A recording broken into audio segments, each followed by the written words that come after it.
우리가 뭐 어쨌든 헌법 어렵사리 헌법 국가를 만들었는데 이 헌법 국가가 무너질 수도 있겠다라는 생각을 잠시 잠깐 하고 있고 물론 그렇진 않겠지만 그래서도 안 되고요. 근데 이런 상황에서 어떻게 이런 일이 있을 수 있을까? 2025년도에 이런 일이 있을까라는 생각을 하면서 있었습니다. 결국은 우리가 내란 하지만 내란이 뭐냐라는 것을 정확하게 알 필요가 있어요. 뭐 어떤 사람들은 정권을 막 조선시대 생각을 하는 거죠. 영모, 예? 어떻게 왕한테 덤비느냐? 영모, 영모 아닙니다. 그러니까 왕이라는 게 존재하는 시대가 아니잖아요. 그래서 왕이 없는 시대에 그럼 내란은 무엇이냐? 바로 헌법을 무너뜨리는 것을 우리가 말하자면 옛날식으로 말하면 영모이고 내란이라고 말할 수 있습니다. 그러니까 그 헌법이에요, 헌법. 뭐 헌법이 도대체 뭐길래 그러냐라는 거죠. 그걸 오늘 좀 잠깐 강조를 드리고 얘기를 이어가도록 하겠습니다. 그래서 일단 내란이 뭐냐라는 개념을 좀 알 필요가 있는데 이미 뭐 하도 언론에서 많이 소개가 돼서 잘 아실 테지만 다시 한번 확인을 해보겠습니다. 우리 형법에 보시면은 87조에 내란이라는 말이 나오고요. 뭐 앞에 거는 그야말로 국토의 그 전부 또는 일부를 옛날에는 참절이라 그랬는데 잘라내는 거죠. 그래서 국가 권력을 배제하는 이건 뭐냐면은 말하자면은 이제 우리가 어느 지역을 내가 분리 독립해가지고 우리 나라를 하나 세우겠다 막 이런 거예요. 뭐 이런 경우는 거의 불가능한 상황이라고 보고 그다음에 현실적으로 중요한 게 뭐냐?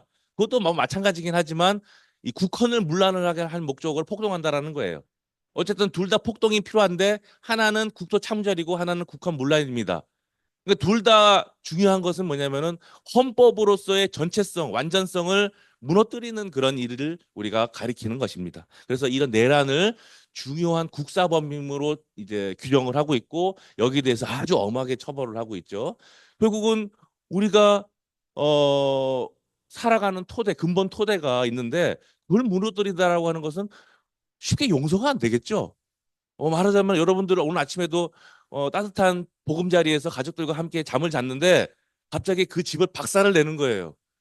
해산시켜 버리는 거죠. 말하자면. 그러니까는 물론 거기 있는 사람들은 그대로 살겠지만 어느 날 잘 자고 잘 살고 행복하게 살고 있었는데 갑자기 그 집이 없어졌다. 무너졌다.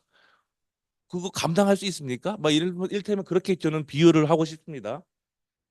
그래서 이러한 우두머리니 부하 수행자니 또는 뭐그 중요 임무 종사자니 이렇게 나눠가지고 사실은 이게 다 공범 관계인데 이거를 이게 엄하게 처벌을 하고 있는 것입니다. 뭐 이거에 대해서 넘어가도록 하고요. 그래서 국헌을 문란하게 할 목적으로 예, 국헌을 문란하게 할 목적으로 레이저는 없네요. 국헌을 문란하게 할 목적으로 예, 예, 예. 예, 아침을 안 먹었더니 손가락 힘이 좀 약간 떨어졌습니다. 예, 그래서 국헌을 문란하게 할 목적으로 폭동을 일으켰느냐, 막 이런 건데 자, 지금 뭐 이 두 가지에 대해서 다 사람들이 혼란을 느끼고 있습니다. 도대체 뭐 2시간짜리 내란도 있느냐 이런 얘기도 하고 있고요.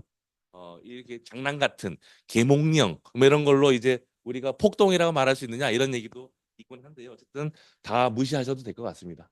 그래서 국헌 문란이 뭐냐라는 것이 또 헌법에 나와 있습니다. 뭐야 형법에 나와 있습니다.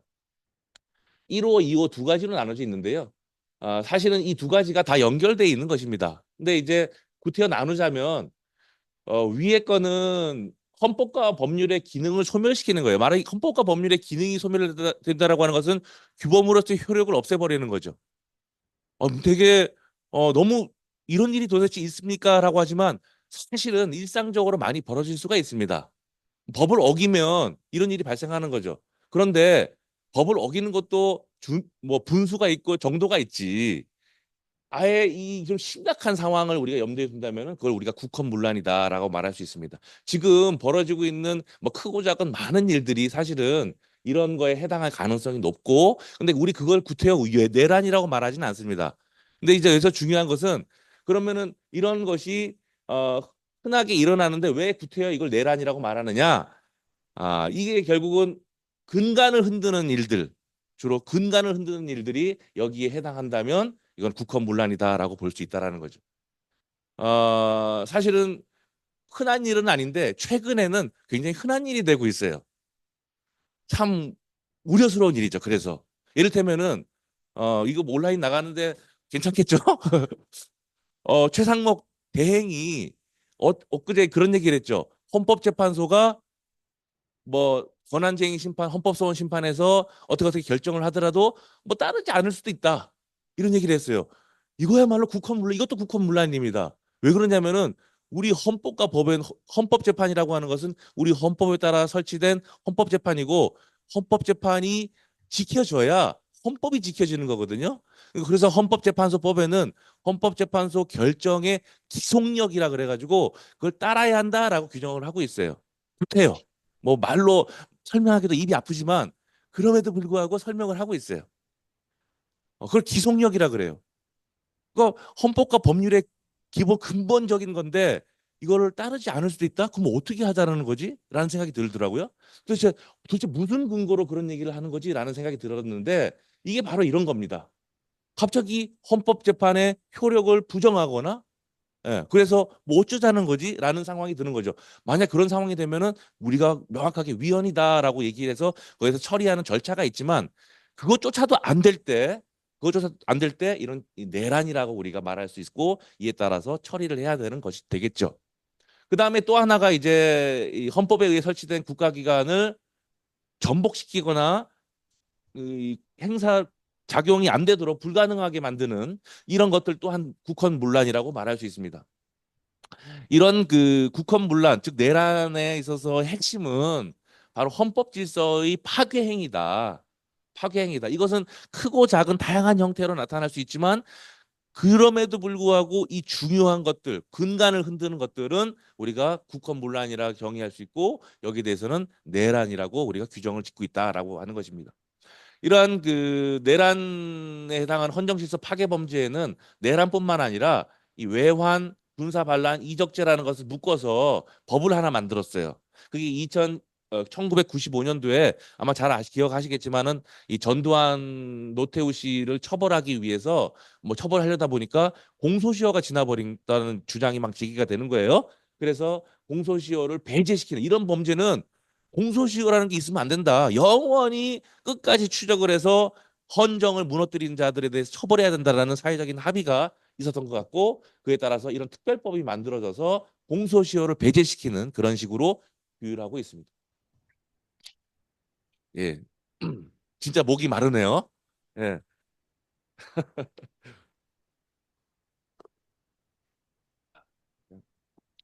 그래서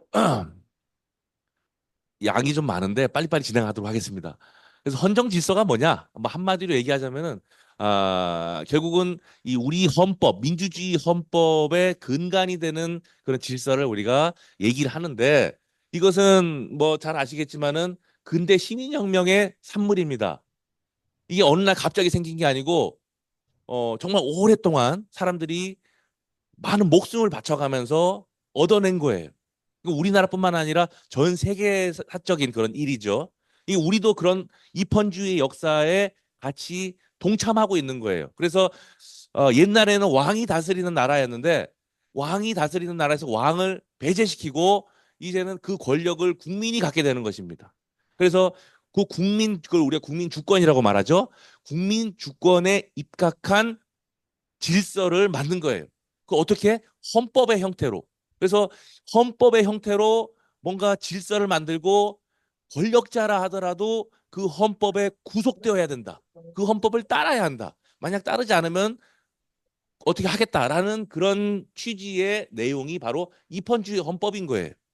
그 입헌주의 헌법은 어떻게 보면은 과거와 지금을 나누는 아주 결정적인 요소이고 그것을 우리가 혁명이라 말하는데 혁명적인 산물이다 이렇게 말할 수가 있는 것입니다. 그것은 바로 시민혁명이었다라는 거죠.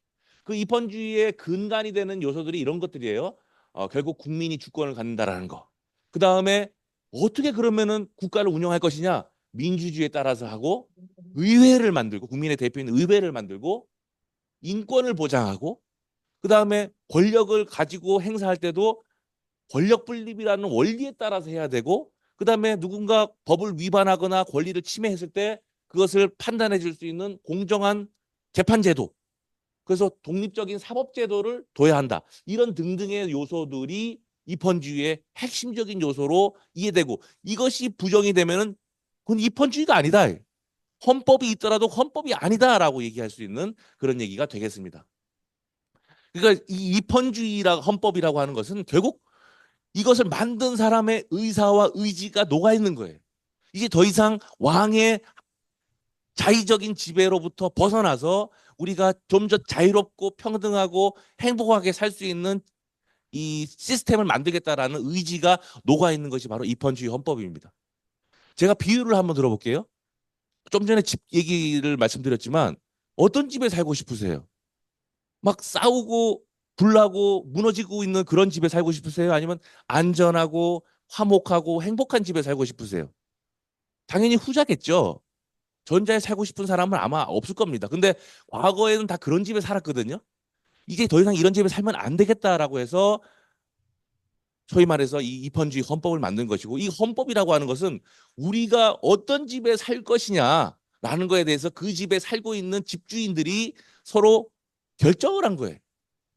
그래서 이런 결론이 바로 이런 식의 내용을 담고 있는 것이다. 이렇게 비유를 하면 좀 더 확실하게 와닿지 않을까 싶습니다. 그래서 이 헌법이라고 하는 것은 국민의 의사인 것이고 결국 주권자의 의사인 것이다. 이것을 넘어서는, 이거 위에 있어서는 있는 것은 아무것도 없다라는 것입니다. 설령 최고 권력자라 하더라도, 대통령이라 하더라도, 군주제 하에서는 군주라 하더라도 이 헌법 위에 있는 건 아니다라는 것이 바로 입헌주의 헌법의 정신이다라는 것입니다. 그럼 우리 헌법, 우리 역사에서 이런 입헌주의 역사가 언제 시작됐느냐? 제가 단언컨대 우리 헌법의 역사는 1919년 3.1 독립혁명 대혁명으로 시작됩니다. 우리가 3.1 운동이라고 말하지만 이것은 사실은 입헌주의 역사를 우리가 역사상 처음 시작한 대단히 헌법적으로는 중요한 의미를 갖는 일대 사건이에요. 그래서 이 1919년 3.1 독립운동으로 우리가 독립만 외친 게 아니라 새로운 나라를 만들겠다, 민주공화국을 만들겠다라는 그런 의사를 그 안에 담고 있었고, 그런 의사에 따라서 바로 주권자 대한국민이 탄생했다라고 보는 것이고, 같은 해 4월 11일 날 대한민국 임시정부 헌법이 만들어지고 이것이 항일 독립운동의 구심점 역할을 했던 거죠. 뭐 잘 아실 겁니다. 그래서 누구도 이의를 제기하지 않고 4월 11일 날 대한민국 임시헌장을 만드는데 대한민국은 민주공화제로 함이라고 하는 이 첫 문장을 넣을 수가 있었던 거예요. 이거는 거저 얻어진 게 아니고 우리가 나라를 잃고 어떤 나라를 만들어야 되느냐라는 거에서 처절한 고통과 고민과 그런 그 숙고 끝에 내린 결론이라고 할 수 있는 거죠. 나는 그때 없었는데 뭐 어쩔 수 없는. 근데 어쨌든 여기에 대해서 마치 불타는 집에 살고 싶지 않듯이 이런 거에 대해서 아마 이의를 다 제기할 분은 안 계실 거라고 생각이 됩니다. 그리고 이러한 정신을 이어받아서 1948년, 45년에 해방이 되고 48년에 정식 정부를 만들 때 바로 우리는 대한민국은 민주공화국이다라는 그 정신을 그대로 이어받았다라는 거죠. 우리 헌법은 세세히 들여다보면 문제가 많아요. 그러나 전체적으로 보면은 너무 당연하고 괜찮은 헌법이에요. 그래서 이 당시 헌법에 뭐라고 이제 하면 했냐면은 유구한 역사와 전통이 빛나는 우리들 대한국민은 기미 3.1 운동으로 대한민국을 건립했고 그리고 세계에 선포한 위대한 독립정신을 계승해서 이제 민주 독립국가 대한민국을 다시 재건한다 이렇게 말하고 있어요. 그러니까는 이 대한민국의 역사는 1948년, 45년에서 시작되는 게 아니라 좀 더 근본적으로 1919년부터 시작된다라는 것을 우리가 알아야 됩니다.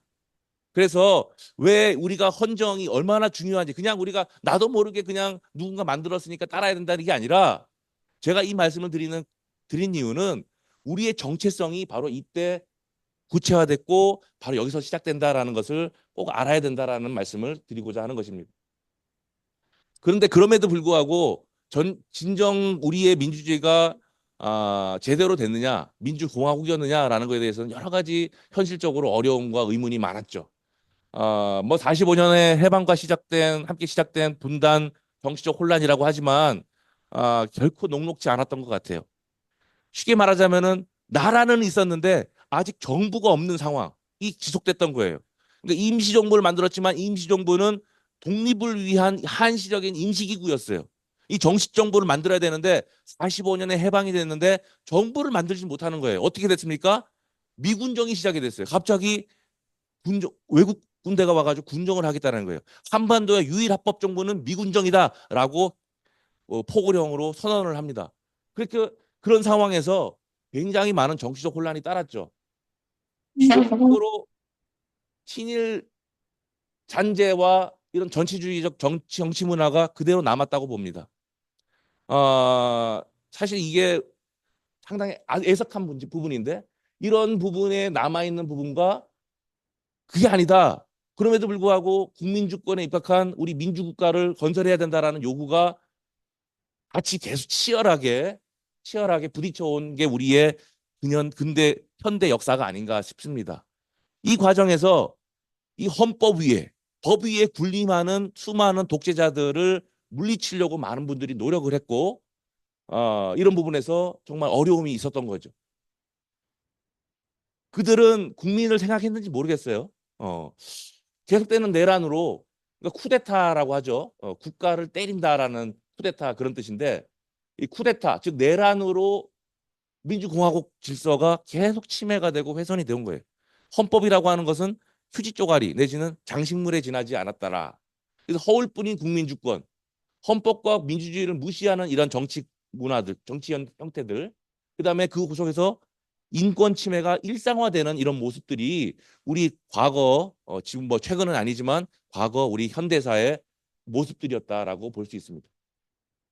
1995년도에 12.12 5.17 이제 군사 쿠데타의 이 주동자들인 전두환 씨와 노태우 씨를 처벌하려고 하니까 검찰이 불기소 처분을 했어요. 불기소 처분한 이유 중에 하나 가장 핵심적인 게 성공한 내란은 처벌할 수 없다라는 거예요. 성공한 쿠데타는 처벌할 수 없다. 그래서 웃기지 마라. 처벌할 수 있다. 그래서 공소시효도 배제하고 이런 것을 처벌해야 된다라는 선례를 남겼습니다. 결과적으로 이 두 분은 사면을 받아서 룰루랄라 행복하게 살았지만 어쨌든 간에 우리는 큰 한 걸음을 내디뎠던 거예요. 성공한 쿠데타도 처벌된다라는 큰 한 걸음을 내디뎠습니다. 이것을 기초로 해서 2016년에는 박근혜 대통령이 또 탄핵으로 파면됐죠. 그리고 나 형사처벌까지 받았어요. 이 역시도 또 다른 큰 한 걸음이었습니다. 뭐냐?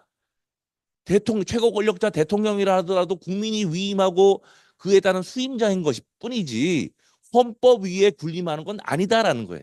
그래서 누구도 헌법 위에 군림할 수 없다라는 이 자명하고도 당연한 사실을 우리는 확인할 수 있었던 근데 그 과정에서 정말 힘들었죠. 그런데 또 이런 일이 발생하고 말았습니다.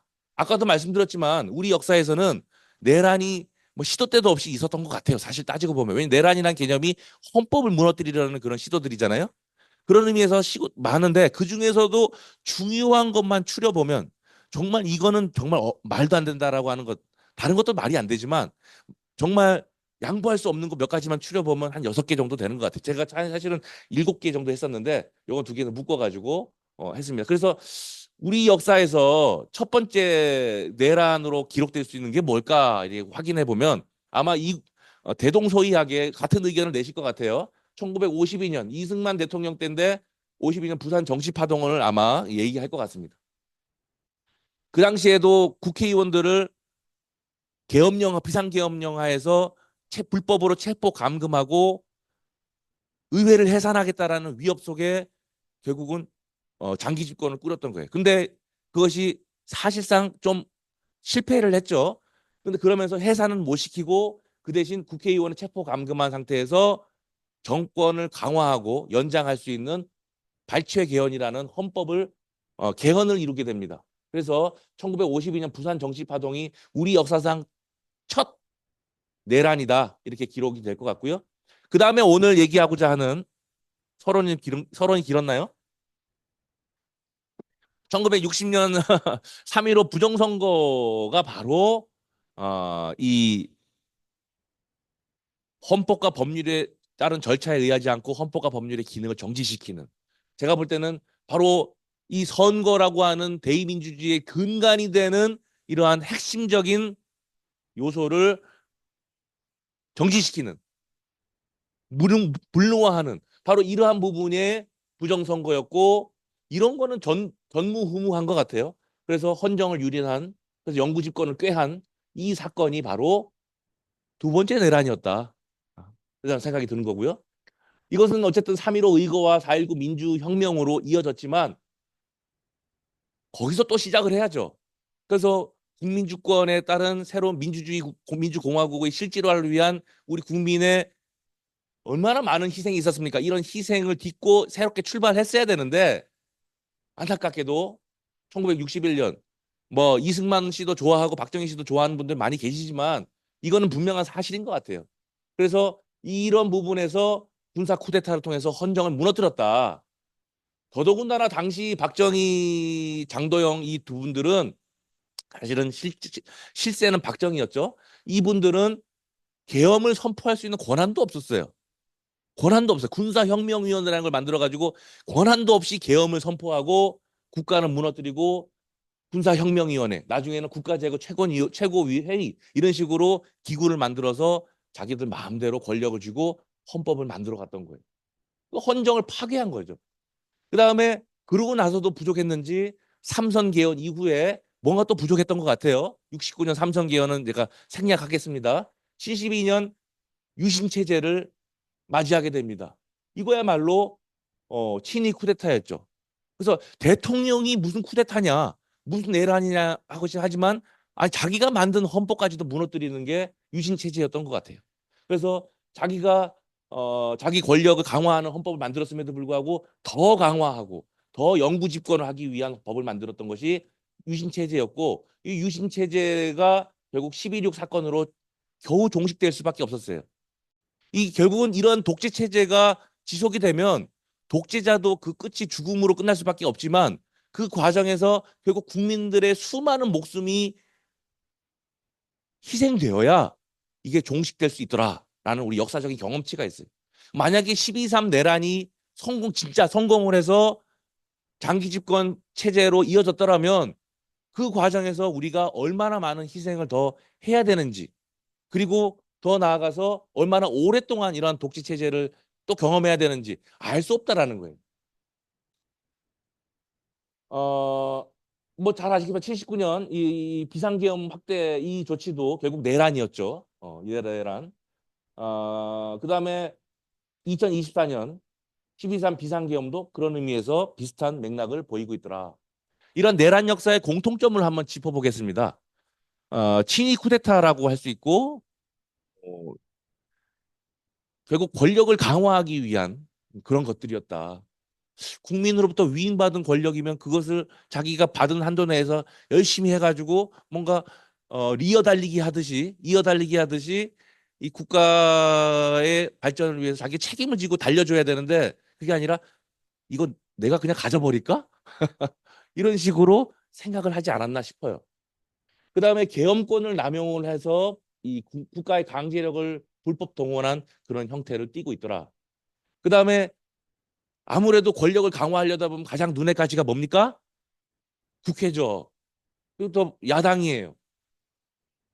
국회와 야당을 무너뜨리는데 핵심적인 그런 부분을 뒀고 민주적인 권력 통제를 무력화시키고 비상입법기구 같은 거를 만들려고 하는 시도들이 공통적으로 나타납니다. 그다음에 사후적으로 반드시 개헌을 하게 돼 있어요. 그야말로 자기가 살기 위해서는 새로운 체제를 만들어야 돼요. 근데 그게 혁명은 아닙니다, 절대로. 혁명이라고 하는 것은 민주혁명만이 혁명이고 나머지는 그냥 반혁명이에요. 쿠데타예요. 새로운 질서를 만들었다고 해서 그것이 혁명이 되는 게 아닙니다. 성공한 쿠데타도 처벌돼야 돼요. 그러니까 그걸 혁명이라고 포장해서는 안 되는 것이고 사후적으로 개헌을 했다고 해서 그것이 정당화되는 게 아닙니다. 그런데 이런 식으로 계속 정당화를 하고 집권 연장을 하고 권력을 강화하려는 시도들을 해왔다라는 거죠. 그러나 다행스럽게도 우리는 거기에 굴하지 않고 우리 국민들은 이 불굴의 저항 정신을 계속 이어왔다. 그래서 우리 헌정 역사는 헌정 파괴의 역사이기도 했지만 반대로 그 이면에는 여기에 끊임없이 저항하고 항거하는 국민들의 저항의 역사, 즉 그 민주화 운동의 역사가 여기에 숨어 있다. 이거 우리가 좀 살만해지니까 그 민주화 운동 그거 별거 아니잖아. 뭐 그놈들 뭐 그런 놈들이잖아. 뭐 이렇게 얘기하는 폄하하는 사람들도 있어요. 그건 잘못된 거죠. 그리고 최근에서는 우리도 민주화 운동한다라고 얘기하시는 분들이 꽤 많이 있어요. 정말 어처구니 없는 그런 거라고 생각이 됩니다. 어처구니 없는 것들이에요. 그래서 도대체 혁명이 뭔지도 모르고 민주화 운동이 뭔지도 모르는데 자기들이 혁명을 한다 그러고 민주화 운동을 한다 그러고 무슨 어떤 전모 목사님은 자기가 혁명 사령관이래요. 그죠? 왜 도대체 이런 걸 어떻게 우리가 눈으로 계속 봐야 되는지가 참 비참한 상황인데 예, 하여튼 그렇습니다.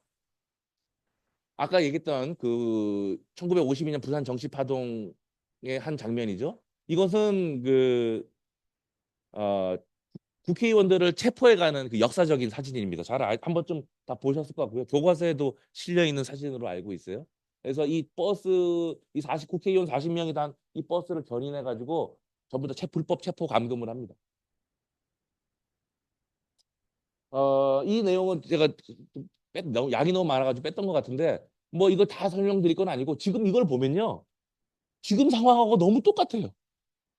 어떻게 이 역사가 이렇게 무슨 데칼코마니처럼 이렇게 붙였다가 이렇게 바로 반복되는 건지 희한해요. 그래서 저도 참 부끄러운 일이지만 이승만에 대해서 다시 한번 그 시대를 역사 연구를 좀 해야겠다는 생각을 다시 한번 하고 있습니다. 좀 더 자세히 들여다보고 왜 이런 일이 반복되는지를 좀 알고 싶어요. 근데 이런 사실들, 이런 팩트들은 우리가 다 알 수 있는 거죠. 이런 당시에 있었던 많은 사건들이 있었고 한마디로 얘기하자면은 이승만 대통령이 국회에서 간선으로 선출된 초대 대통령이었는데 이승만 대통령이 워낙 잘못을 많이 하다 보니까 더 이상 국회에서 재선될 가능성이 없어지는 거예요. 예를 들면은 우리 경남에는 거창, 산청, 양민 학살 사건이 있었죠. 국민방위군 사건이 있었죠. 그 밖에 무수히 많은 정말 말도 안 되는 사건들이 많이 있었습니다. 여순 사건도 있었죠. 이런 많은 사건들을 통해 그다음에 백범 김구 선생 암살 사건도 있었죠. 등등 수많은 사건을 겪으면서 국민들이 서서히 알아가기 시작하는 거예요. 아, 이거 아니다. 그래가지고 제2대 총선에서 60%가 무소속 의원이 당선되는 그런 상황이 발생하고 국회에서는 정상적으로는 도저히 자기가 재선될 수 있는 가능성이 없어지는 거예요. 그래서 4년 중임제였는데 이 중임을 할 수 있는 가능성이 없어지니까 개헌을 하려고 했던 상황이었습니다. 그래서 대통령 직선제를 하겠다. 이때가 전쟁통이거든요. 전쟁이 아직 안 끝난 상황이에요. 한국 전쟁이 벌어져가지고 지금 난리가 났는데 그 상황에서도 국민들에게 많은 비난을 받았죠, 사실은. 그래서 근데 그 와중에 자기 권력을 유지하기 위해서 대통령 직선제를 한다. 직선제 자체가 나쁜 건 아니지만 도대체 이게 상황이 맞냐 이 말이죠. 그래서 결국 이 직선제 개헌안이 올라왔을 때 국회가 부결시켜 버립니다. 그리고 의원 내각제로 돌아가겠다. 그래서 의원 내각제 안을 만드니까 이때부터 정치 공작들이 생겨나는 거예요. 각종 여론전, 그다음에 폭력행위, 정치인 린치 이런 것들이 계속 이어지면서 결국은 사회적 혼란을 조장합니다. 그래서 심지어 이 관제 데모라는 거는 이 소위 이 조직적으로 민간인들을 사주해서 뒤에서 뭐 돈을 대는지 뭐 하여튼 사주를 해가지고 계속 계속 이 시위를 불러일으키는 거예요. 지금 그런 일이 계속 발생하잖아요. 국회의원들 권력자들이 다 묵인하거나 뒤에서 막 이렇게 박수치거나 막 그러지 않습니까? 어쨌든 간에 참 이상한 일들이 계속 반복되고 있어요. 그러고 나서 금정산에 무장공비가 나타납니다. 이것도 조작된 사건이라고 나중에 드러났어요. 당시 부산에 이제 임시수도가 내려와 있었는데 임시수도 뒤가 이제 금정산이잖아요. 금정산에 무장공비가 나타났다. 그 무장공비를 토벌해야 된다라는 명분으로 계엄령을 선포하고 국회의원들을 싹 다 잡아갑니다. 싹 다 잡아가요. 사실 목적은 국회를 해산시키려는 거였어요. 아예. 근데 해산시키려고 하니까 그건 아니다. 그래서 미국의 트루만 정부가 이거에 제동을 걸어요. 그래서 거기에 어쨌든 압력을 느꼈는지 해산까지는 안 시키고 이런 상황에서 결국 국회를 위협하는 상황에서 발췌 개헌을 해가지고 나중에 자기가 재선에 성공합니다. 참 안타깝죠. 이렇게 어렵게 선거에 이제 성공을 하지만 그 이후에도 이 계속 집권을 연장하려는 시도들이 이어집니다. 대표적으로 1954년도에 4.4 오입 개헌이라는 게 있었죠. 4.4 오입 개헌은 원래는 그 대통령이 4년 중임으로 끝나야 되는데 한 번 더 하고 싶은 거예요. 예. 참이 권력의 욕심은 끝이 없는 것 같아요. 그래서 한 번 더 하겠다. 삼선 개헌을 하려고 이제 시도를 한 거예요. 삼선 개헌은 좀 그러니까 자기는 좀 예외로 해달라라고 해서 부칙에다가 이 초대 대통령은 좀 제외하는 초대 대통령에 한해서 제한 없이 계속 집권할 수 있는 토대를 마련하기 위한 헌법이 바로 이 4.4 오입 개헌이었어요. 근데 이게 국회에서 부결이 됐습니다. 부결이 됐는데 이 부결된 안건을 부결됐다라고 국회 부의장이 선언까지 했는데 그 다음날 갑자기 웬 수학자가 나타나더니 이거는 4.4 오입에 따르면 가결이다라고. 예? 4.4 오입. 그래서 부결된 안건을 가결로 번복 선언을 해가지고 통과를 시켜요. 이게 대명정치 말이 되는 일입니까? 그래서 이런 식으로 해가지고 이승만이 다시 종신집권할 수 있는 그런 근거를 마련한 상황에서 어쨌든 우여곡절 끝에 대통령 당선이 돼요. 또.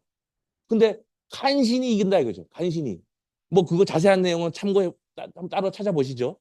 근데 부통령을 보니까 부통령 이기붕이 떨어져 버렸어요.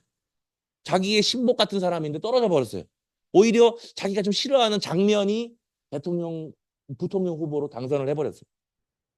이런 상황이 되니까 난리가 난 거예요. 우리가 영구 집권, 장기 집권을 해야 되는데 이 이승만을 모시고 자유당이 대대손손 계속 영구 집권을 해서 왕조 국가를 이뤄나가야 되는데 이게 끝난 거예요. 어떻게 하느냐? 당시 이승만의 나이가 80대가 넘었대요. 그래서 이승만이 중간에 죽을 수도 있잖아요. 그러면은 권력 승계를 누가 하느냐? 부통령이 합니다. 그 부통령이 권력 승계를 하려면 자기가 믿는 사람이 부통령이 되어 있어야 되잖아요. 그게 바로 이기붕이었던 거예요. 그 자유당의 실권자 이기붕이 반드시 부통령이 되어야 하는 상황. 이런 상황에서 이제 노골적으로 부정선거를 모의 계획하게 됩니다. 그래서 이 1960년 4대 대통령 선거를 앞두고 확실한 당선을 하게 하라라고 하는 지령이 아마 있었을 것 같아요. 그래서 지금처럼 무슨 녹취 이런 것도 불가능한 상황이니까 목소리를 들을 수는 없지만 어쨌든 간에 정황상 분명하다. 그리고 단순히 이것만 있는 게 아니고 이승만 우상화 작업. 저는 이거 아주 놀라운 일들인데 이런 일들도 있었고요. 그다음에 정치적 라이벌인 조봉암을 사법살인하고 그다음에 마음에 안 드는 장면이 부통령이 됐잖아요. 장면을 암살하려고 그랬어요. 장면 부통령 암살 미수 사건까지 벌어집니다. 나중에 4.19 이후에 이걸 드러내 보니까 그 배우가 이기붕이었어요. 근데 이기붕의 지시를 받아서 장면 부통령을 하려는 사람들은 다 사면받고 처벌받지 않았어요. 이게 우리의 상황이었습니다. 그리고 이 어떻게든 대통령, 부통령을 당선시키기 위해서 조직적인 부정선거를 계획하게 됩니다. 이승만 우상화는 여기서 오늘 주제는 아니지만 이런 게 있었어요. 저는 어디서 우리 민족이 남북이 참 비슷하구나. 예, 우리는 한민족이 맞구나. 예? 정말 남한 북한의 우리는 정말 동포구나라는 것을 느끼게 됩니다. 예. 민족의 태양. 그래서 온 사방에 동상 세우고 예? 서울시 이름을 우남시로 바꾸자. 미륵불 이 대통령 각하 기념탑도 세우고 왜 이런 짓을 하는지 지금은 이해가 안 되지만 그때는 아마 당연했을 것 같아요. 이승만 아니면 안 된다라는 생각들이 있지 않겠어요? 국부 위대한 반공 지도자. 그래서 이 결론은 뭐냐면은 결국 이게 전체주의입니다. 하나의 어떤 사상으로 사람들을 단합시키고 그것에 반대하는 사람들은 무조건 죽이는 거예요. 정치적으로 죽이고 또 인권을 탄압하고 하는 이런 전체주의로 나아가는 이런 내용들이다라는 겁니다. 56년도 지방선거를 했는데 지방선거에서도 자유당이 져요. 예. 그다음에 57년에 장면 부통령 암살 미수 사건 아까 말씀드렸고 58년도에 자신을 아주 심장을 쫄깃쫄깃하게 해서 겨우 당선될 수 있게 만든 이 도봉암 씨를 어떻게든 어떻게 제껴야 되길 텐데 어떻게 하느냐? 58년도에 이른바 진보당 사건으로 이 사람을 사법 살인합니다. 왜 사법 살인이냐? 이 증언들이 다 왔다 갔다 하면서 조작됐다라는 게 당시의 상황이었고 결국은 유일하게 다른 사람은 다 무죄로 풀려나는데 조봉암 씨만 사형이 선고가 되고 그 다음 얼마 안 있다가 바로 집행해 버려요. 그래서 결국 정적을 이런 식으로 죽였던 시대.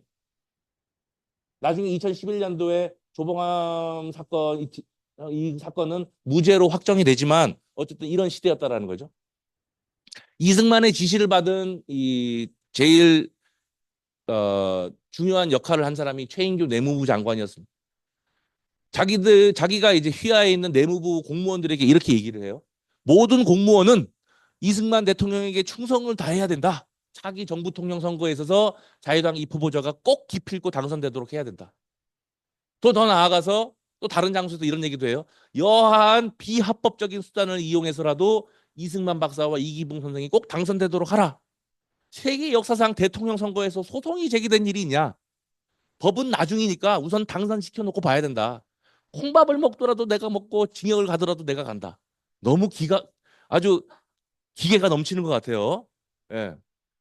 국가 대업을 위해서 지시하는 것이니까 군수나 경찰서장은 내가 시킨 대로만 해라.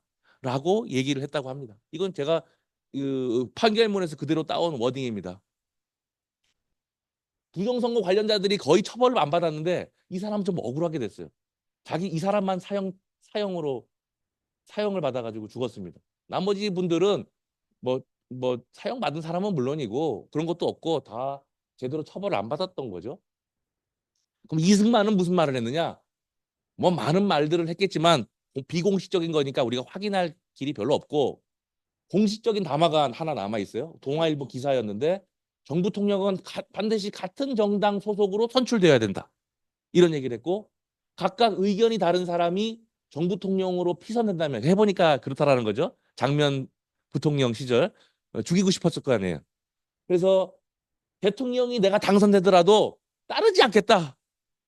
야, 이승만이 아닌 상황은 우리가 상상할 수 없는 상황으로 만들어 놓고는 무상화해 놓고는 나 안 하겠다 이게. 그럼 우리는 어쩌란 말입니까? 이렇게 되는 거죠.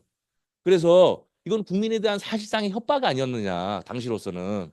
그다음에 부정선거를 결국은 내무부 장관을 비롯해서 여러 사람들에게 여기 내가 오케이 그럼 하라라고 하는 사실상의 정당화 명분을 제공해 주는 거 아니냐라는 근거로 볼 수가 있습니다. 부정선거 하려면 돈이 필요합니다.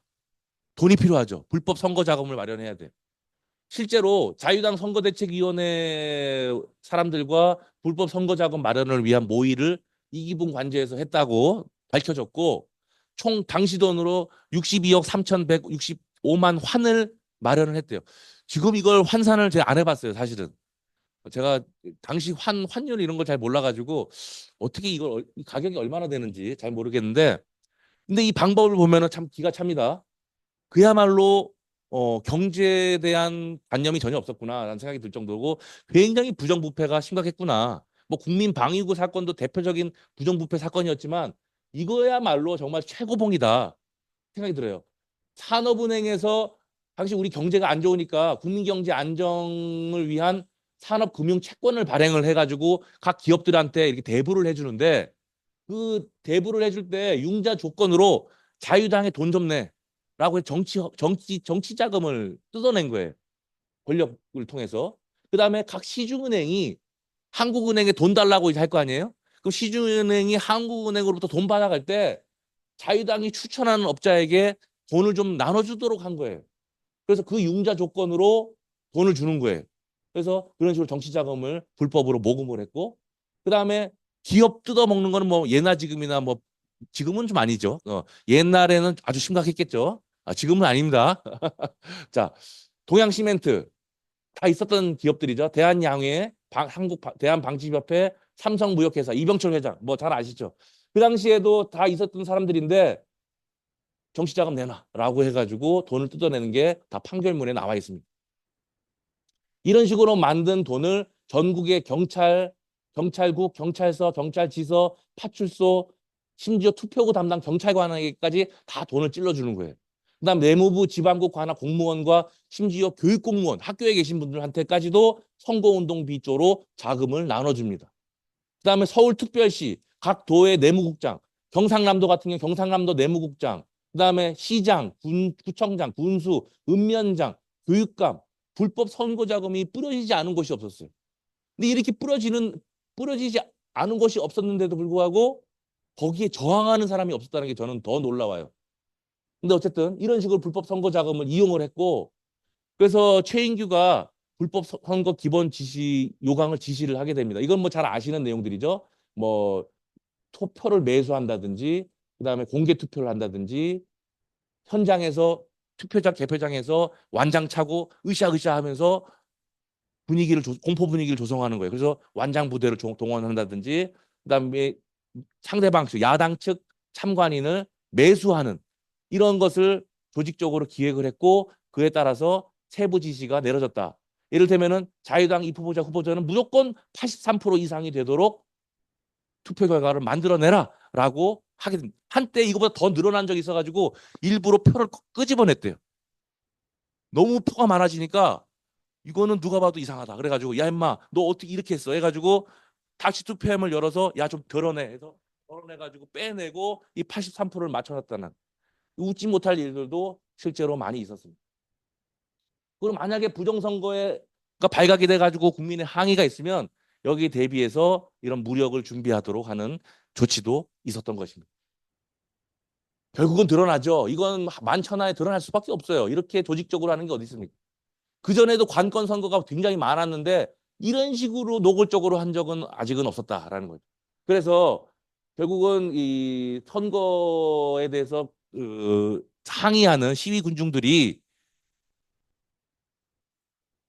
마산시청 앞에 모여들고 북마산 파출소 앞에 모여들고 이렇게 점점점 모여드는 거예요. 위기감을 느끼는 거죠. 그래서 그래도 마산 시민은 깨어 있었던 것 같아요. 다른 지역은 모르겠는데 적어도 마산에서는 이런 소요 사태가 일어났잖아요. 자랑스럽게 생각해야 됩니다. 예, 저도 창원 시민이에요. 예, 경남 도민입니다. 근데 이런 상황에서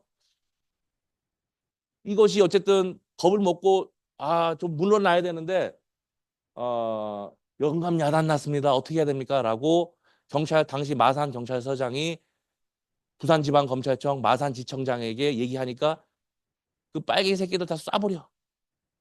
이렇게 얘기한 거예요. 아니 지금도 그렇지만 검사장에 해당하는 그 검사장급의 마산지청장이 경찰서장에게 한 말이 아무런 그냥 참고사항입니까?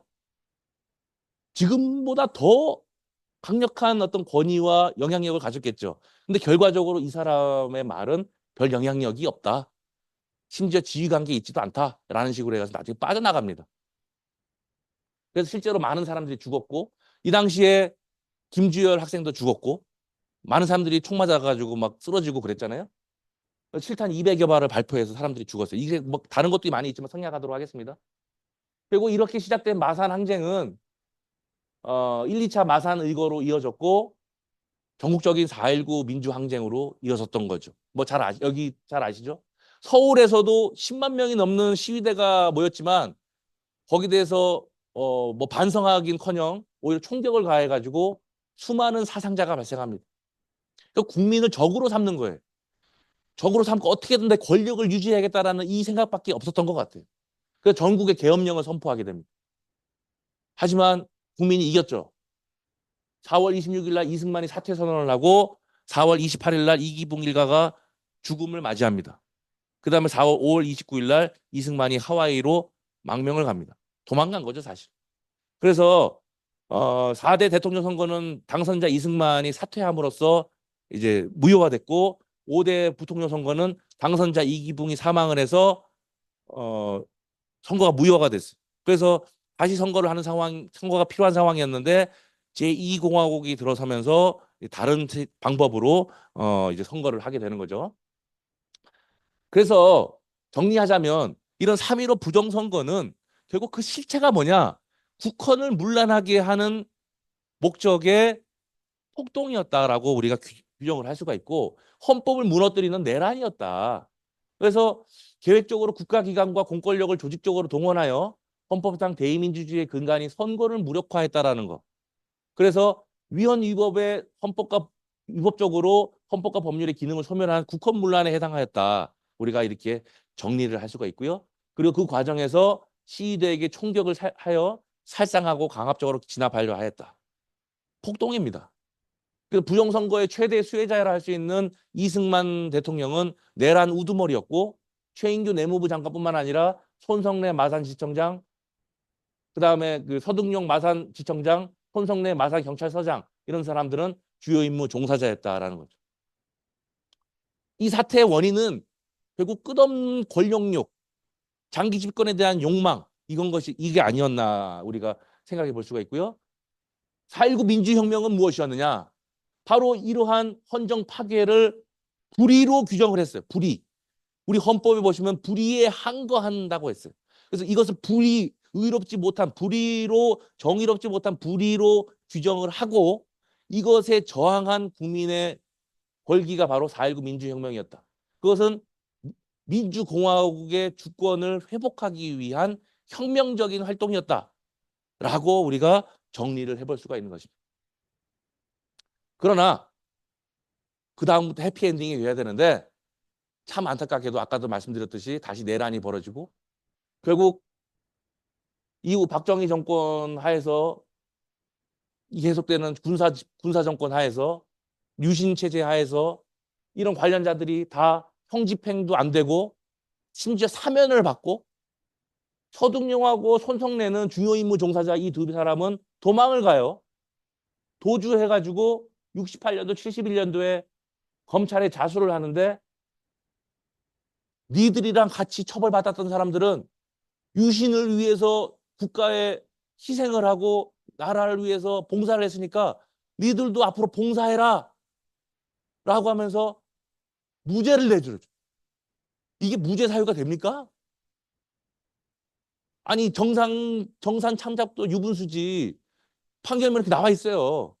이런 식으로 그런 사람들이 있으니 이 사람들에 대해서도 뭐 다르게 봐야 된다라는 식으로 계속 끊임없이 계속 끊임없이 뭐 1심, 2심, 3심 쭉 이어가면서 결국 대법원에서 최종적으로 무죄가 됩니다. 물론 법리적으로 그럴 만한 이유도 있었겠지만 이 사안이 그렇게 가벼운 사안이 아니잖아요. 이 사안을 이렇게 아무도 제대로 처벌받지 않는 사안으로 덮어버렸다라는 거죠. 그 결과는 우리가 2024년 12.3 비상계엄으로 되돌아왔습니다. 부메랑처럼 되돌아왔습니다. 이 얘기는 시간이 벌써 7시가 다 됐는데 간단하게 얘기하고 넘어가도록 하겠습니다. 이거 다 아실 테니까. 그래서 헌법과 계엄법을 모두 위반한 비상계엄을 선포했고 이거 왜 했느냐? 뭐 국민들한테 계몽을 하기 계몽인지 계엄인지 경고인지 알 수 없지만 어쨌든 형사처벌 받다 보면 재판에서 밝혀지겠죠. 그러나 누가 보더라도 확실한 것은 요건에 맞지 않는 직권남용이다. 그리고 이걸 왜 하려고 했느냐? 이걸 이용해서 헌법을 무너뜨리려고 했다. 어떤 부분에서 헌법이 무너졌느냐? 이거 가장 직접적인 증거가 이겁니다. 계엄사령관의 포고령 1호. 여기 보시면 국회, 지방의회, 정당 활동을 다 금지시키는 이런 내용들.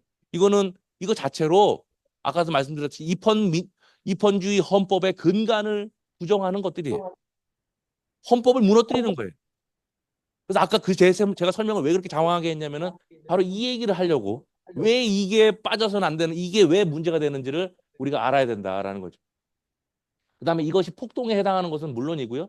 더 나아가서 중앙선관위를 또 지금 부정선거는 사실 어떻게 보면은 핵심적인 주제가 아닙니다. 근데 자꾸 부정선거로 뭔가 얘기가 옮아가요. 그러니까는 뭔가 여기서는 제대로 된 논의가 안 이루어지는 이상한 화제 전환이 이루어지고 있는 거죠. 말씀드렸고 계엄사령부 포고령 1호 이런 내용들 다 사실은 헌법과 법률에 위반되는 그런 내란 북한 문란의 내용들을 다 담고 있습니다. 이런 역사적인 퇴행으로 인해서 우리는 엄청난 희생을 받고 있어요.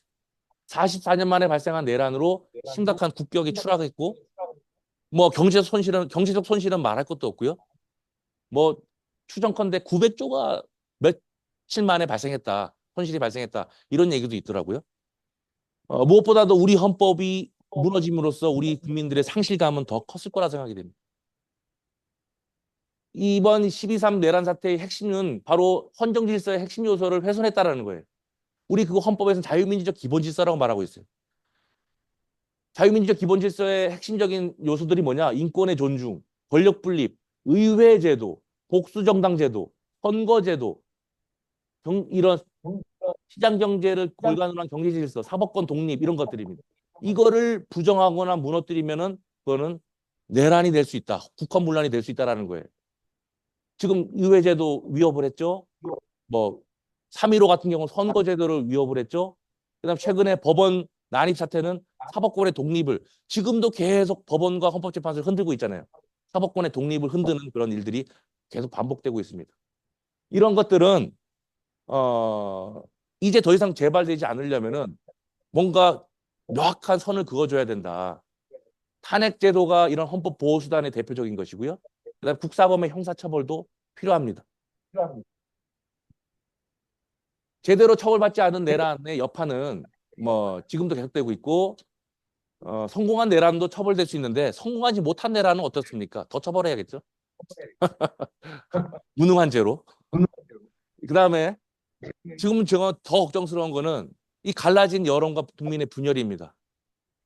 제가 이렇게 얘기하면서도 왜 이분들이 이렇게 생각을 할까라는 아쉬움, 걱정이 많아요. 근데 가만 한 분 한 분 보면은 잘 몰라요. 실제로 잘 모르시더라고. 그분들이 사악해서가 아니라 뭐 잘 모르면서 이렇게 하는 경우가 너무 많아요. 근데 바로 그게 극우 파시즘의 자양분이 된다라는 거죠. 우리가 뭔가를 정확하게 알려고 하고 무엇이 진실이냐라는 것을 외면하지 않는다면 적어도 상식적인 판단이 가능하거든요.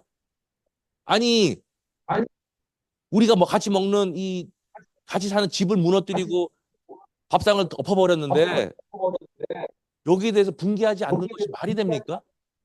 근데 이런 부분에서 지금 다들 다른 생각을 하는 경우가 있더라. 되게 우려스럽고 지금 진보 보수를 얘기하는데 누가 보수고 누가 진보입니까? 지금 국헌이 무너지고 국헌을 바로 세우고 회복해야 된다라는 이 상황에서는 대한민국 국민 전체가 보수예요, 사실은.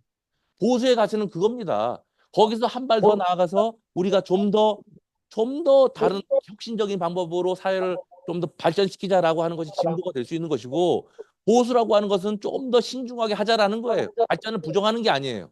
근데 보수도 진보도 다 헌법의 울타리 안에서 있는 건데 헌법 자체를 무너뜨려 버리고 그 헌법 무너뜨리는 내란을 옹호하는 이런 것이 어떻게 보수가 될 수가 있습니까?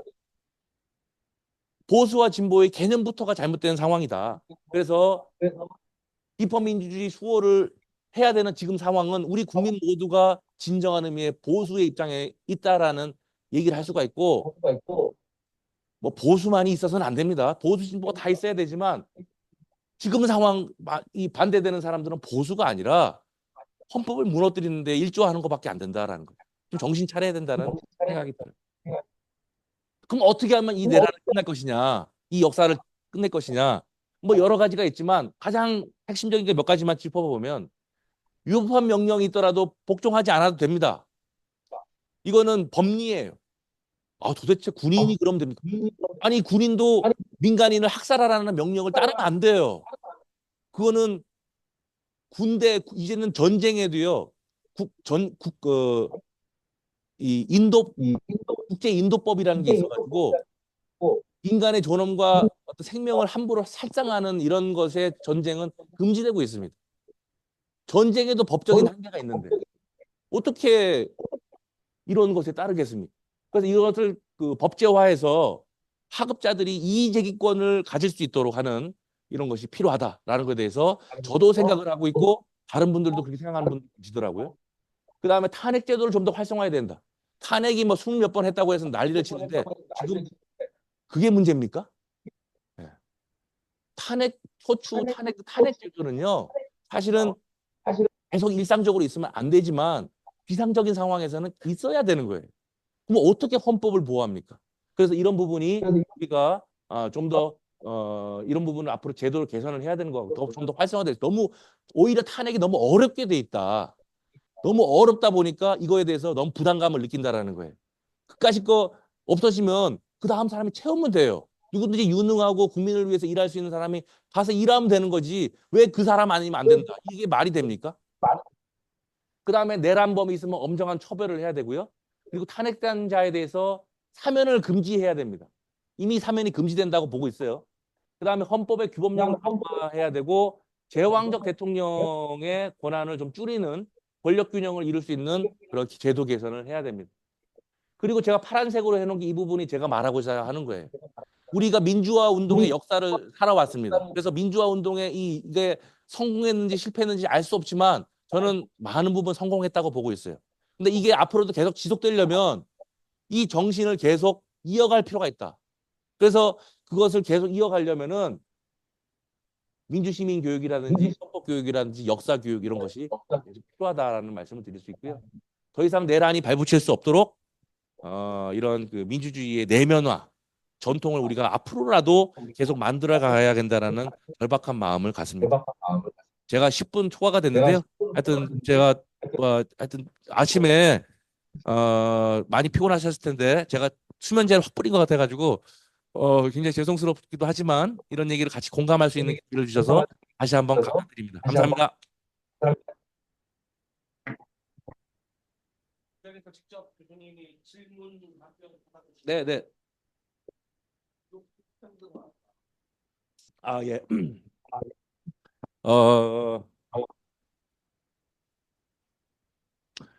요 부분이죠. 요 부분. 그 탄핵 제도를 할 때 우리 지금 그 나라마다 탄핵 제도가 조금씩 다르긴 한데 우리 같은 경우는 일반적인 고위공직자들은 지금 과반수로 탄핵 소추를 할 수 있도록 되어 있는데 대통령은 어떻게 됩니까? 제적 3분의 2죠. 제적 3분의 2는 헌법을 개정하는 정족수예요. 우리 헌법에서 제일 강조된 정족수가 대헌 정족수인데 똑같습니다. 그럼 뭐 언제부터 이렇게 돼 있느냐? 1969년 박정희 대통령이 삼선을 하고 싶은 마음에 삼선 개헌을 하죠. 그때 삼선 개헌이 69년 삼선 개헌이 날치기로 통과된 거 다 아시죠? 예. 날치기 통과가 됐는데 그때 개헌도 날치기 했는데 그 내용을 들다 보니까 삼선 개헌만 있는 게 아니라 대통령의 지위를 더 보호하기 위해서 대통령에 대한 탄핵 소추를 더 강화시킨 거예요. 그래서 3분의 2가 된 거예요. 물론 대통령을 보호할 필요도 있겠죠. 근데 이런 식으로 보호하는 건 아니잖아요. 대통령이 똑같이 헌법과 법률을 위반해가지고 헌법을 무너뜨렸는데 또는 중대한 법 위반을 했는데 탄핵이 안 된다? 그거는 헌법을 보호하지 않겠다라는 뜻이잖아요. 그래서 이런 부분은 대통령이든 법관이든 국무총리든 헌법을 보호한다는 입장에서 본다면 똑같은 놈들이에요. 이들에 대해서 종족수를 갖게 만들자. 그리고 헌법재판소가 지금 일이 너무 많아요. 그래서 헌법재판소는 앞으로도 계속 지속돼야 되고, 근데 독일 같은 경우 보면은 헌법재판소 안에 1부, 2부 제도가 있습니다. 두 재판부가 있어요. 그래서 2부 재판부에서 탄핵 심판을 담당하고 있어요. 그래서 그런 식으로 헌법재판소 안에 재판관을 더 늘려가지고 1부, 2부처럼 운영을 하든가, 그래서 헌법재판을 더 많이 할 수 있도록 시스템을 갖추든가, 아니면 별도의 탄핵재판소, 우리가 과거 재헌헌법 때부터 이 탄핵재판소를 만들어 왔어요. 이 탄핵재판소를 별도로 만들어서 진짜 탄핵되는 사람들 계속 재판할 수 있도록 상시적으로 그렇게 제도를 만드는 게 탄핵제도의 활성화에 좀 도움이 되겠다. 이 말씀입니다. 또 다른 질문, 예. 두 가지 질문 드리겠습니다. 하나는 저기 말씀처럼 이제 헌법 교육이 저도 중요하다고 생각하는데, 왜냐하면 최근에 이제 정치권 위주로 주도로 이제 개헌 논의가 진행될 때 주로 대통령제 뭐 이런 얘기를 많이 해요. 네. 근데 이제 헌법을 보면은 실제 굉장히 국민들의 삶에 지대한 영향을 미치는 아다르고 어다른 토시 하나에 따라서, 그런데 국민들이 사실을 모르는데 정치권들이 자기들 유불리에 따라서 헌법을 뭐 개헌 주도한단 말이에요. 굉장히 위험하다는 생각이 들어서 저는 헌법 교육이 필요하다고 생각하는데 경남도 전국 최초 헌법 읽기 조례도 폐지됐고 음, 근데 이런 것들을 좀 강화할 수 있는 사례가 있거나 교수님 생각하시는 헌법 교육에 강화하는 뭐 어떤 방법이나 이런 사례 같은 게 있으면 하나 부탁드리고요. 또 하나는 이제 그 지금 최근에 이제 청원의 그 대한민국 민주주의 전당이 생기는데 그것도 이제 이름이 계속 논란이 있다가 한국민주주의 전당에서 이제 대한민국으로 바뀌긴 했는데 거기에 저는 최근에 그 민주화 그 사례 뭐 박근혜 탄핵이라든지 지금 이 전국도 기록되어져야 된다고 생각하거든요. 근데 법률에는 보면 이제 민주화 운동 기업 사업 기업 사업화법 에 들어가는 민주화 운동만 이렇게 보통 기록되게 되어 있는데 다행히 이 조례 목적에 보면 대한민국의 민주화 과정과 창원시에서 발생한 민주화 운동을 기념하고 이렇게 돼 있어요. 그래서 민주화 운동 기념 사업법이 아니라도 최근의 탄핵 정국도 민주화 운동의 과정이라고 보면 거기 기록되어져야 된다고 생각합니다. 그래서 거기에 이제 다시 정리하면 헌법 교육의 뭐 사례나 뭐 강할 수 있는 방안 그다음에 최근의 역사도 이런 어떤 민주주의 전당이라든지 이런 데 좀 기록되어져야 된다는 의견에 대해서 어떻게 생각하시는지. 예. 그 일단은 제가 뭐 외국을 많이 돌아다녀 본 건 아니지만 미국에서 가장 헌법적으로 중요한 도시 한 곳을 뽑자면은 그 펜실바니아의 필라델피아죠. 필라델피아가 이제 헌법의 도시라 할 정도로 그러니까 거기서 이제 이 헌법 논의가 처음 시작이 된 거예요.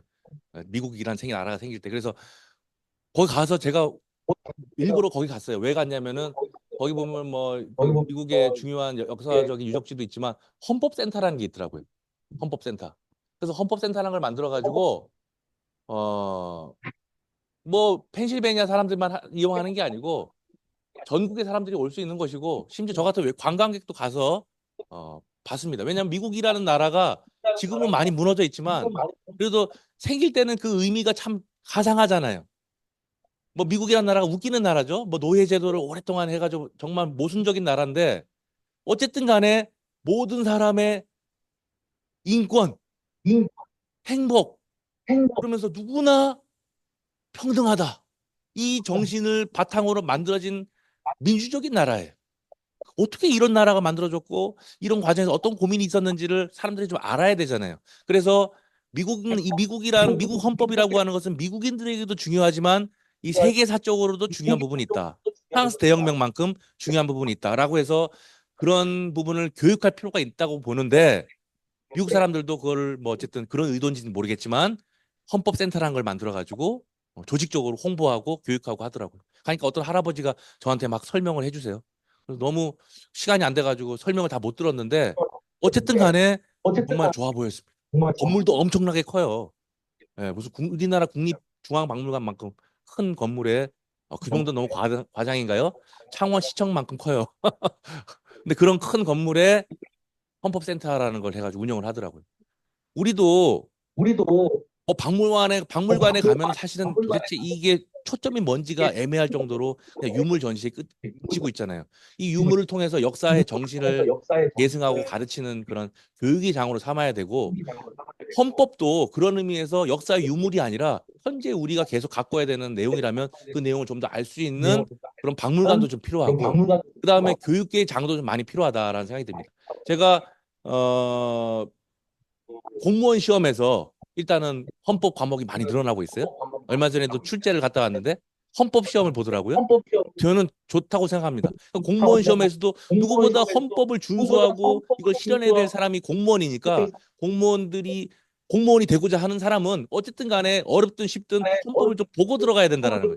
공무원 시험에 좀 집어넣고 그다음에 더 나아가서 공무원들이 되고 나서도 교육을 좀 받아야 되잖아요. 제가 경남 교육청에서 참 그 헌법 교육을 해주시더라고요. 제가 가가지고 여러 번 강의를 합니다만 그 굉장히 다른 시도에서는 볼 수 없는 현상이에요. 그래서 경남 교육청에서 그런 거를 모범적으로 잘 하고 계시고 그러면 경남도나 이런 데도 하면 좋겠죠. 창원시도 하면 좋겠고 그다음에 우리 시민들이 자발적으로 헌법에 대해서 관심을 가지고 아는 게 좀 필요합니다. 그러려면 이런 자리도 꾸준히 계속 이어졌으면 좋겠고, 헌법이 누구의 것이 아니잖아요. 우리 모두의 것이라면 우리 모두가 알려고 하는 노력들이 많이 이어졌으면 좋겠고요. 그다음에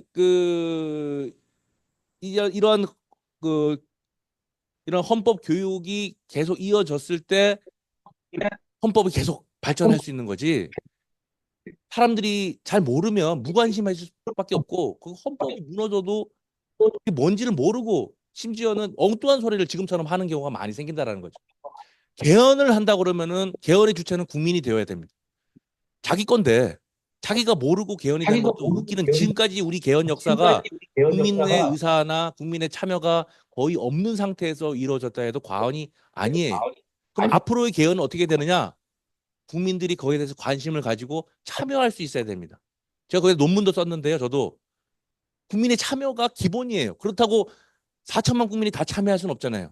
그래서 어떤 대표성을 갖는 사람들을 모아서 우리가 과거에 원전을 할 거냐 말 거냐, 공교육을 어떻게 할 거냐 말 거냐, 이런 거에 대해서 국민 대토론회를 하기도 했지 않습니까? 이른바 공론화위원회 같은 거 했어요.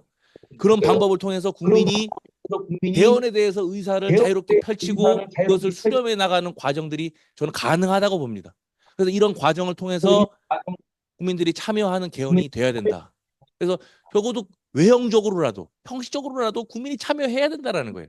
그리고 더 나아가서 이런 헌법을 좀 관심 있게 들여다보는 사람들이 많이 늘어나야 이런 것이 좀 더 내실화가 된다라는 거죠. 저는 그래서 앞으로 우리의 책임과 과제가 적지 않다라고 생각이 됩니다. 온라인 거 잠시 질문 먼저 드릴게요. 강의가 너무 재밌었다고 비소속 들어온다 얘기도 있었고요. 질문 두 가지가 있는데, 첫 번째는 이게 위헌 위법인 내란 행위임에도 불구하고 여전히 내란 우두머리에 대한 지지율이 3, 40%까지 나오는 상황인데 교수님 어떻게 보고 계신지 첫 번째 질문입니다. 두 번째 질문은 어떻게든 현 사태가 수습되는 경우 장래 개헌의 필요성과 바람직한 정부 형태에 대한 의견은 어떠한지 궁금하다고 하죠. 네. 3.1운동 당시에도요. 3.1운동 1919년 일제 치하에서 우리 3.1운동 했잖아요. 3.1운동에 반대하는 사람도 많았어요. 우리 대한국민이라고 해서 다 3.1운동에 찬성했겠습니까? 아니, 이렇게 일본에 의해서 뭐 이렇게 잘 사는데 왜 그러냐 하면서 반대하는 저 어리석은 놈들, 이렇게 반대하는 사람들이 있었습니다. 저는 그럴 수 있다고 봐요. 뭐 세상에 무슨 뭐 사람들이, 우리가 자신의 옳고 그름에 대해서 자유롭게 판단할 수 있는 자유를 우리가 양심의 자유라고 말합니다. 어떤 사람들은 전체주의적 생각으로 내와 생각과 다르면 무조건 좀 죽여야 돼라고 심지어 얘기하는 사람들도 있어요. 그게 지금 탄핵 반대하시는 분들이 많죠. 예, 정말 살벌한 얘기들이 오가더라고요. 양심의 자유를 우리는 그래도 가져가야 된다. 언론의 자유를 가져가야 된다. 그러니까는 과거 그 남아프리카 공화국 사례를 보면은 남아프리카 공화국에서 그 사람들이 엄청나게 인권 탄압을, 인권 유린을 당하고 죽임을 당해서도 그것을 회복하는 과정은 철저하게 헌법과 법에 따라서 그리고 인권에 따라서 이루어졌더라. 그래서 저 사람들은 아주 저열하게 가지만 우리는 정도로 간다라는 생각으로 갖고 남아프리카 공화국은 바로 설 수 있었어요. 우리는 어떻게 해야 되느냐? 저들은 양심의 자유, 언론의 자유를 남용하지만 우리는 양심의 자유, 언론의 자유를 최대한 존중하고 가야 된다. 탄핵을 옹호하는 입장이 30%의 여론이 있다 하더라도 그 자체를 이상하게 볼 수는 없어요. 근데 좀 비정상적으로 높죠. 비정상적으로 높은 이유는 제 생각에는 역시 이 사실에 대해서 정확하게 알지 못하는 부분이 많더라 이 말이에요. 제 가까운 분들도 사실은 모르는 경우가 많더라 이 말이죠. 제가 하나하나 다 설명하기가 어려울 정도예요. 그래서 우리가 어느 하루아침에 이런 사건이 한번 터졌다고 해서 우리 국민이 다 헌법적으로 막 정말 지식이 넘치고 이런 상황이 될 수가 없어요. 꾸준히 우리가 해왔어야 되는데 그걸 못한 거예요. 그걸 못 해왔기 때문에 지금 이런 분열과 혼란 사태가 되고 있다. 뭐 제가 좀 험한 얘기를 하자면 똥인지 된장인지를 구별을 할 수 있어야 되는데 모르는 거예요. 그러면 어떻게 해야 되느냐? 이 부분은 앞으로 어쨌든 간에 헌법과 법에 따라서 절차를 마무리해서 회복은 하더라도 앞으로 그러면은 이 30%가 20%, 10%가 될 수 있도록 계속 만들어 가야 된다는. 만들어 가야 돼요. 이게 정말 중요하다고 생각이 됩니다. 그거는 정부가 할 수 있는 것도 아니고요. 우리 시민 스스로가 자발적으로 해 나가야 되는 일이라는 생각이 듭니다. 그다음에 정부 형태와 관련해서는 정답이 있는 건 아닌 것 같아요. 우리 헌법이 처음 만들어질 때는 의원내각제 헌법으로 헌법을 만들려고 했습니다. 의원내각제 헌법이 전 세계에서 제일 많이 사용되고 있어요. 그래서 의원내각제가 나름 굉장히 많은 장점과 어떤 그 긍정적인 부분이 있는 것도 사실이에요. 그런데 지금 정부 형태를 근본적으로 바꾸는 것이 화두가 될 수 없는 이유 중에 하나는 어쨌든 간에 우리 단계적으로 차근차근 가야 된다는 생각이 들어요. 그래서 지금 우리가 당장 당면한 과제는 이 사태를 수습하는 일이고 그 다음 어떻게 할 것이냐라는 것을 단계적으로 가야 되는데 지금 정부 형태까지 얘기를 하게 되면은 사실은 이 사태에 대해서 아까도 말했지만 화재 전환이 이루어진다. 화재 전환이 이루어지면 또 처벌받지 않은 그런 내란 사태가 돼버린다. 그래서 이거는 더 이상 반복해서는 안 되는 것이고 그 다음 단계로서 그럼 개헌을 한다면은 정부 형태를 어떻게 해야 되느냐? 정말 우리가 고민을 좀 해봐야 돼. 의원내각제를 할 것이냐, 아니면 미국처럼 4년 중임제를 갈 것이냐 이런 거 고민을 좀 해봐요. 이 시민들이 그때 나서야 된다는 거죠. 정답이 있는 건 아닌 것 같습니다. 아무리 생각해도 예. 정치권에게만 맡긴다면은 결국은 결국은 다시 되돌이표로 사태가 반복될 가능성도 있는 거죠.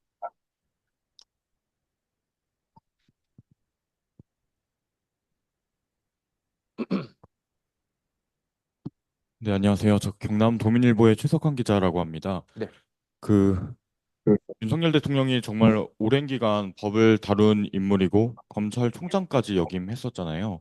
누구보다도 법을 잘 아는 사람 중에 한 명인데 그런 사람이 자신의 행위가 법적으로 아무런 문제가 없다고 주장하는 것이 저는 너무 이해가 되지 않습니다. 교수님께서는 윤석열 대통령의 이러한 잘못된 법인식 어디에서 기인했다고 보시는지 말씀 듣고 싶고요. 그리고 현재 많은 법조인이 현직에 있는데 이제 그들의 잘못된 법인식 역시 좀 뭐 어떻게 좀 바로잡아야 한다 이런 견해가 있으신지 궁금합니다. 예. 아유, 정말 어려운 질문이네요. 한마디로 말해서 염치가 없다. 부끄러운 줄 모른다. 우리가 인간의 그 맹자께서 인간의 사단을 얘기했잖아요. 인의 예지. 그죠? 인의 예지에 사단이 있다라고 해서 그 인의 예지 할 때 이 염치가 거기 들어갑니다. 부끄러운 마음. 부끄러워서 사만 못하는 거예요. 설령 내가 이걸 먹고 싶어도 내가 다 먹어버리면 다른 사람들이 굶잖아요. 그러면 차마 부끄럽고 미안해서라도 그걸 다 못 먹어요. 이를테면 나눠 먹어야죠. 제가 전제를 빼먹어도 여러 사람이 같이 배고프다고 할 때 빵이 그거밖에 없다면 네. 사람의 마음은 그런 게 있어 기본적으로 윤리적으로 깔려 있다고 보는데 이게 뭐 희박한 사람도 있고 좋은 사람도 있겠죠. 근데 좀 희박한 사람에 해당한다라는 생각이 들어요. 어떻게 이렇게까지 하나? 그러니까 저도 궁금해가지고 검찰에 계셨던 어떤 분들이 있어서 물어봤어요. 혹시 옛날에 윤석열 총장이나 뭐 검사장 할 때 보지 않았냐? 그때는 이 정도는 아니었대요. 자, 그건 제가 알 수는 없지만 이렇게까지 이상한 사람인지 몰랐다라는 거예요. 뭐 제가 무엇이 뭐 이렇다 저렇다 제가 말하기는 어렵지만 하여튼 단순히 자기가 법을 안다 모른다 이게 문제가 아니라 그 사람의 내면이 정말 그런 염치를 아는 사람이냐 모르는 사람이냐 이런 거죠. 지금 우리 시대의 가장 안타까운 것은 무엇이 옳으냐 그르냐에 대해서 생각하려고 하지 않는다라는 것 같아요. 무엇이 나에게 이로우냐 이롭지 않느냐라는 것을 주로 생각하는 것 같아요.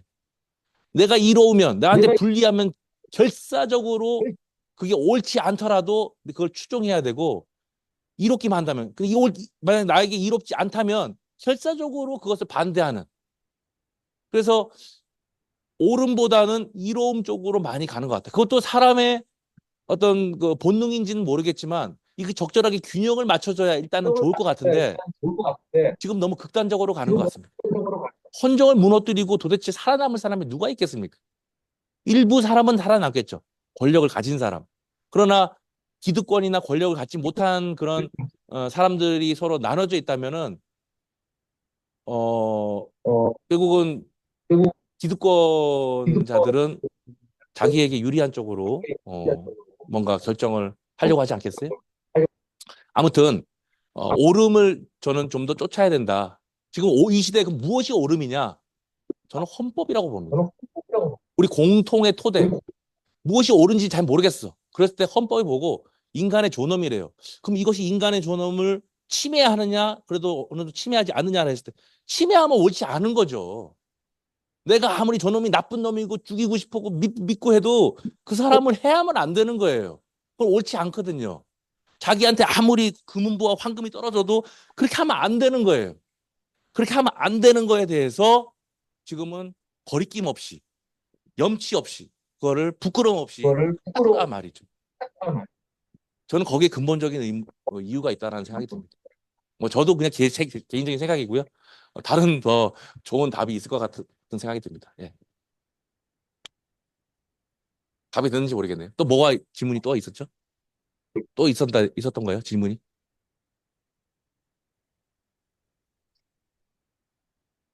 아, 현직 법조인. 그래서요, 제가 그것도 이제 간단하게 말씀드리자면 제가 뭐 법조인도 아니지만 제가 이렇게 법조인들을 봤어요. 법조인들이 이제 양성되고 활동하는 과정들을 놓고 봤을 때 특히 최근에 법학전문대학원에서 예비 법조인들을 만들어 가잖아요. 이 교육 과정이 굉장히 우려스러워요. 시험에만 통과되면 돼요. 마치 중고등학교 때 내가 수능만 잘 봐가지고 좋은 대학 가면은 인생 핀다.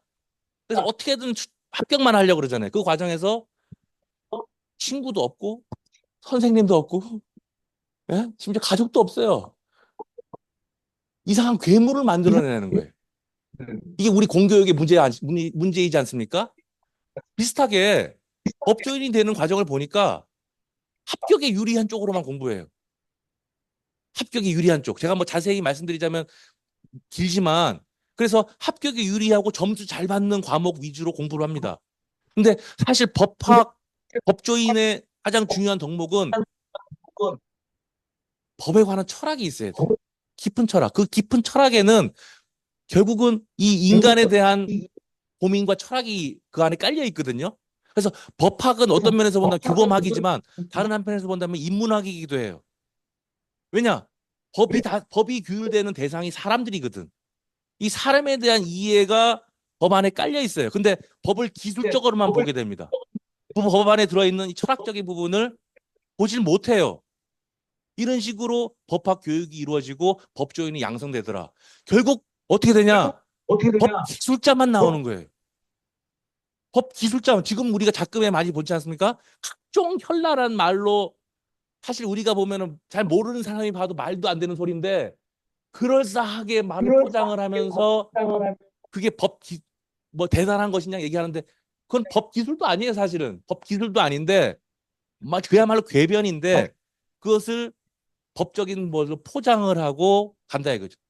뭐 그렇게까지 안 가더라도 법 기술자가 많습니다. 근데 이 법 기술자를 양성해서는 안 되고 법에 대한 깊은 이해와 인간에 대한 철학 이런 것을 내면화하는 법조인들이 양성이 돼야 된다. 지금까지의 법학 교육과 법조인 양성은 그렇지 못했는데 이제 앞으로는 그것도 가야 돼. 그 시민들이 요구를 해야 돼. 그것도. 도대체 지금 이 법조인들이 뭐 하는 놈들이냐?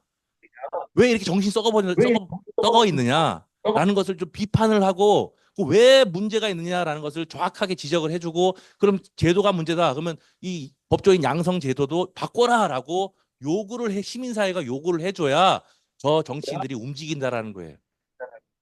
하여튼 그런 말씀을 드릴 수 있겠습니다. 예, 또 다른 질문. 교수님 예, 시간이 다 돼서 뭐 다른 분 없으면 제가 마지막 질문 하나만 좀 8시까지 아닙니까? 아니 8시 반까지 어떻게 잘못됐고 예. 이제 한 5, 6분 남은 아직 것 30분 같습니다. 남은 줄 알았는데. 예. 알겠습니다. 예. 그 이제 내란에 대한 정의가 그 형법에 들어가 있잖아요. 네. 근데 그 이제 국헌문란인데요. 그러면은 왜 이 내란에 대한 정의와 내용들이 헌법에 규정돼 있지 않고 형법에 규정돼 있는지, 예. 헌법엔 규정할 수 없는지 그거 한번 여쭙고 싶습니다. 일단은 내란, 그러니까 헌법이라고 하는 것은 국가의 근본적인 근간을 규정하는 그런 기본법이잖아요. 그래서 시시콜콜한 거는 구태에 규정하지 않고 내란이라는 말만 들어가면 되죠, 사실. 내란이란 말이 있습니다. 그 대통령의 형사 불소추 특권이 있는데 내란 외환죄를 범한 경우에는 현직 대통령이라 하더라도 불소추 특권이 인정되지 않는다라고 하는 게 헌법에 딱 나와 있어요. 그럼 내란이 무엇이냐라는 것을 헌법에까지 집어넣기는 좀 어렵다라는 거죠. 왜 그러냐? 그거는 다른 경우도 다 마찬가지인데 하위 법률로 구체화하는 게 기본적인 시스템입니다. 그래서 하위 법률로 무엇이 내란이고 무엇이 국헌문란이냐라는 것을 우리가 법으로 구체화시켜 나가야 되는데 그 형법에 일단 들어와 있는 것이고 형법에뿐만 아니라 각종 유사 사건을 통해서 재판을 통해서 이것이 국헌문란에 해당한다라고 그때그때 판례들이 써야갑니다. 이런 식으로 구체화되어 나가는 것입니다. 그래서 헌법에 다 집어넣으면 좋겠지만 헌법에 다 집어넣을 수는 없고요. 헌법은 가장 핵심적이고 근간이 되는 내용들 위주로만 채워넣는 게 체계적으로 맞기 때문에 그렇습니다. 예. 네. 여러분 그 답답한 마음이 조금은 오늘 좀 풀리셨습니까? 예, 예, 명 강의를 해주신 이 교수님한테 박수 드리면서 아침 논담 마치겠습니다. 감사합니다. 예, 이것도 벌써 이게 네, 맞습니다. 예, 예. 아이고 건물이 꽤 크죠?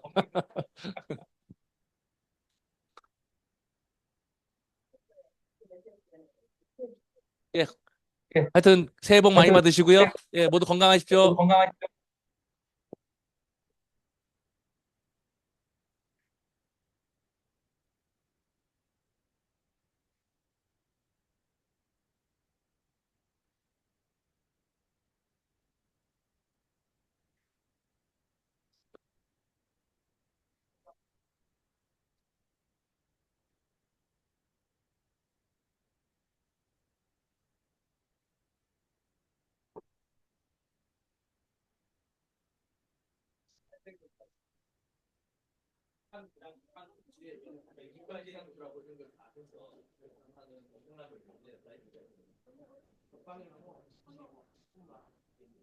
네, 네, 네. 밥 먹으면 아, 예, 감사합니다.